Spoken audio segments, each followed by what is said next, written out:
First one on, no pressure. One of my earliest memories is being about this high, and I had a red briefcase. It was one of those stationary briefcases that has, pens and paper in it, but unlike my friends who wanted to be astronauts or they wanted to be professional football players, probably back in that time it was probably some sort of David Beckham or something like that, I wanted to be a solicitor. I don't know where it came from. My dad's a plumber, my mum was a beautician. I don't know where it came from, but I really wanted to be a solicitor. This is a bit of a story about how all my dreams came trashing down around me, and somehow it was still the best thing to ever happen to me. So I grew up in Flushing. If anyone knows Flushing, it is a quintessential Cornish village. I grew up there in the early 90s, so it was... Flushing took it very seriously when they say it takes a village to raise a child. Flushing took that responsibility seriously. We had a very small school. There was only 20 children, I think 25 children in Flushing Primary School. And the village always used to come together. It was really community-minded. We had lots of events in the village. And my friends still don't believe me that I had to get on a boat to go into town. So I used to have to get on a boat to go into town. Flushing Ferry still runs today, the same one. And on bad weather, you couldn't go into town because the boat didn't run. And we used to swim off the back. We used to swim in the sea. We didn't have a swimming pool at our primary school. We swam in the sea, just chuck us in and hope we survive. So we grew up in that massive community, but being a young teenager, obviously you always have dreams of bigger things, and if anyone who grew up in Cornwall knows, you probably want to leave and your ambition takes you beyond that village or town you grew up in. I wanted to be a solicitor. My ambition never wavered. I did well at school. I went to Penryn School, and then I went on to Truro College. And then something my law lecturer said to me really stuck with me, and she said, if you want to be successful at law, you have to leave Cornwall. And I couldn't quite wrap my head around it, and I kind of gathered back in those days there wasn't as much opportunity. We've now got much more opportunity in our county than we had then. But I realised that, I'm going to have to leave Cornwall to go and do what I want to do. So being ambitious, I packed my stuff and I moved to Wales. I know it's not that dissimilar from where we are, but I went to Wales. It was big city, come on, compared to here. I went to Wales and I did my law degree. I excelled at my law degree. I enjoyed it immensely, but I really struggled with being out of Cornwall. And I don't think it was Cornwall as such, it's the community we have in Cornwall. It's very special. And being in the city, I'm a smiley, wavy, happy person. And if you go into a city and start smiling at people, they look at you like you're mental. And I had that when I was away. And it just wasn't the same community feel. And I started to really miss it. And I did my degree, and I decided to come back and decide what I wanted to do. And maybe I could then look at pursuing law. So I came back, and I fell into a job at a little estate and letting agency in Falmouth at the time. And I loved it. I really enjoyed it. I loved the people, and I loved being back in Falmouth and the community that we had built around us. And I got back into that small community living, which I'd missed. And I thrived. I did really well. I enjoyed my job. I enjoyed doing what I was doing. It wasn't something I was expecting. I had in the back of my mind that I wanted to do law, but I was like, no, this is fine for now. I'll decide what I'm going to do as the time goes on. Then one day we had some news that our agency had been bought by a corporate. So we got moved into a corporate agency, which is a very different world to what the independent agencies were. Now, corporate land is very cold. It's not for everybody, let's just put it that way. Corporate agencies play a massive role in our industry, and they're great, but there's a role for people. And in there, I lost myself again. I moved into this big office. All clients were numbers. There was tick boxes, and it was very impersonal, and it really missed the people element that I loved about what I did. And I lost myself. I didn't enjoy it. I became unhappy. I didn't know where I was going. Self-doubt started to creep back in about my degree. I had friends and family saying, you've got a degree, why aren't you using it? And I thought, what am I doing? What am I supposed to be doing? And then one day I remember very clearly, I was walking into work, and suddenly it felt like the pavement was falling away under my feet. And my eyes got really blurry. I started to sweat. I couldn't breathe. I was trying to take a breath and nothing was happening.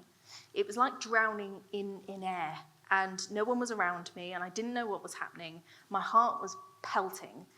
I just couldn't breathe, and I was scared, and I didn't know what was happening. And this happened that day, and then it continued to happen. And it continued to happen. It started every few days, then it turned to every day, and then it was multiple times a day. I was having a panic attack. If anyone's experienced one, they're extremely terrifying, and you don't know really what's going on. I started to have these multiple times a day, and I entered a really dark period of my life for about 3 years. For about 3 years, I retreated. I was scared of everything.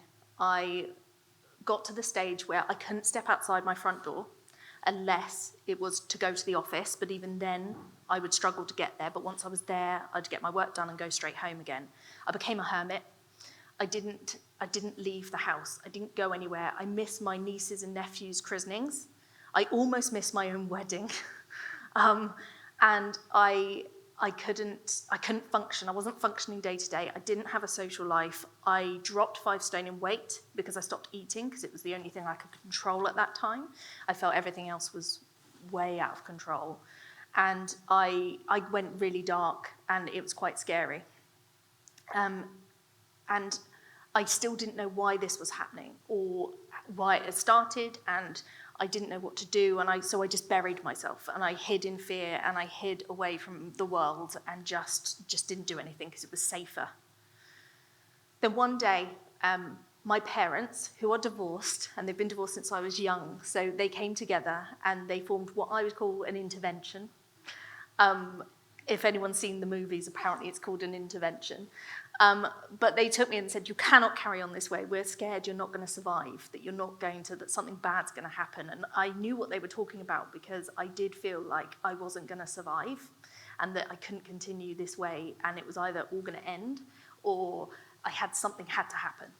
So then started a real upward battle for a few years of me speaking to doctors and therapists and being tested for this and that and going through all this. And I eventually got diagnosed with a panic attack disorder, which is basically you suffer with panic attacks. We don't know why, but you do. So it wasn't really helpful. But it meant that I at least had something on it that I wasn't broken as such, that I just needed to try and sort things out. And I threw myself back into work because it's something I always enjoyed. And I threw myself back into work and the people, and I started to realize that I was using my degree every day. If anyone knows anything about Langs, which I'm sure it's a very boring subject for most, but it's 200 pieces of legislation that we have to look at every day. And so I was using my degree. I was writing legal documents. I was dealing with legislation. But I was also dealing with the people that I love so much and the community that I love so much in the job I was doing. Luckily, I got headhunted to start an independent agency, and that was when I started to try and climb out of the hole I was in to re-find myself is what I had to do. And I built myself up over the next few years, throwing myself into work, realizing it's actually something I really enjoyed and actually I could do well, and that it was using my degree. Then one day, my now business partner, but my colleague at the time, said, why don't we do this more and harness this whole thing we've got going and make it bigger? So we decided to buy out the company that we were working for. Now, I say decided as if that was a click and it happened overnight. It wasn't that simple. We went through a year of doors being closed in our face, of people not accepting anything that we tried. Trying to raise finance, 2 women in property was very difficult, as you know, it is still a male-dominated industry. And we just had people say no all the time, no, no, no. And my fear started to creep back in. My fear and self-doubt started to creep back in. And I thought, we're not going to do this, we can't do this. Who are we to try and make this business happen? And it wasn't until Rhiannon, who, if anyone knows Rhiannon, she's quite a straight-talking, blunt human, and she was basically slapped me about a bit and was like, no, no, and she introduced me to a phrase which I now use, which is feel the fear and do it anyway, which is a famous phrase, but it now resonates with me quite a lot. And I then made the decision that my anxiety wasn't going to hold me back anymore. and it was going to be the fuel to push me forward. So we did it. We took over the business, and in November 2022, we launched as us, and we've been in a massive growth phase for the last 2 years. In that time, we have acquired other businesses who were looking to retire from the industry. We have grown our operation. We've done everything we wanted to do to a business to make it work, and also give back to the people, which is what's most important to Rhiannon and myself when we started a business, was the people. The people that work for us as first is to put back into them, to give them opportunities and ways to grow, but also for the community that we both love so much.